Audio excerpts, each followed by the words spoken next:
Hey, coucou les amis. Aujourd'hui on parle jeux vidéo. Porg. Eh oui, le jeu vidéo aujourd'hui est le marché numéro 1 dans le monde du divertissement. C'est passé devant le cinéma depuis que l'industrie se veut plus adulte et moins enfantin. Amené notamment par Sam Houser, le créateur de Red Redemption et de... Eh oui, GTA. Mais pourtant, l'industrie du jeu vidéo a encore une réputation sulfureuse auprès de nos politiciens. Ils mettent en garde notamment sur le fait que les jeux vidéo, c'est dangereux, c'est morbide, ça donne des envies de criminalité. Alors que bon, faire 8 ou 9 films sur Saw, un tueur qui te kidnappe pour faire des petits pièges où tu peux y laisser ta vie pour ensuite sauver ta famille parce que t'as été un connard. Ça va, hein. Du coup, les jeux vidéo, c'est dangereux? La question se pose. Générique.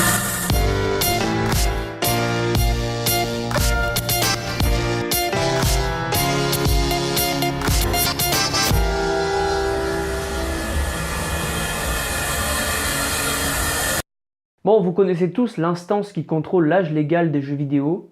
Peggy 18. C'est mieux. Instance scrupuleusement respectée par tous les Français qui n'achèteront jamais un Call of Duty moins de 16 ans à leur prépubère de 12 ans. Non, jamais, y a qu'à voir le mode en ligne. Ok Timothée, backup dans la zone, j'ai plus de grenades. Cette instance, elle a été créée en 2003, donc en vrai c'est tout récent. Avant, les gens s'en foutaient d'acheter GTA à leurs gamins. Oh oui, maintenant aussi ils s'en foutent, mais il n'y avait pas la petite pastille rouge, voilà, c'est tout. L'âge légal pour l'utilisation d'un jeu vidéo, ça a été mis en place par nos politiciens dans les années 90. C'est ces mêmes politiciens qui faisaient le lien entre jeux vidéo et la criminalité de plus en plus jeune. Du coup, je pense qu'il y a des études qui prouvent ça. J'ai fait des recherches, et non.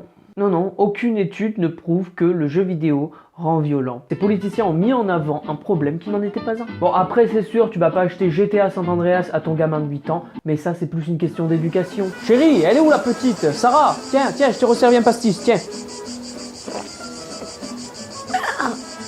Elle est fort, hein. Mais papa, j'ai 8 ans. Eh oh, ça me bat les couilles.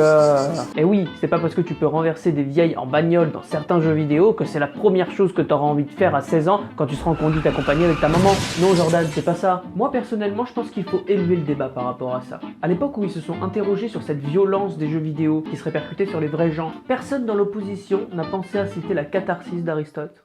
Là, ça devient un peu technique. Ceux du fond, va falloir s'accrocher. En fait, Aristote, même s'il a dit énormément de conneries, à l'époque, quand t'étais philosophe, t'étais un peu astronome, mathématicien, ce qui lui a fait dire que la circonférence de la Terre était de 400 000 stades. Je vous laisse voir la conversion sur le côté. Il faut pas être un génie pour voir que là, il s'est méchamment planté. Me demandez pas pourquoi. Mais pour cette vidéo, c'est Aristote le philosophe qui m'intéresse. Il a développé dans les différents livres qu'il a écrits, la poétique et la politique d'Aristote, le concept de catharsis. En gros, pour lui, on va voir des tragédies au théâtre ou par extension des films violents au cinéma pour voir en gros les gens payer à notre place par l'identification du personnage et ainsi purger son âme. C'est pour ça que t'as pas envie de trahir un roi tyrannique quand t'as lu Antigone, que t'as pas envie de devenir narcotrafiquant quand t'as regardé la saison de Narcos, ou de faire un carnage dans tout Los Angeles quand t'as 6 étoiles de recherche dans GTA, avec les tanks, les petits hélicoptères, machin, et tout tombe sur la gueule. Donc on renverse pas des vieilles dames en Lamborghini, sinon on prend 20 ans de tôle. Coupable.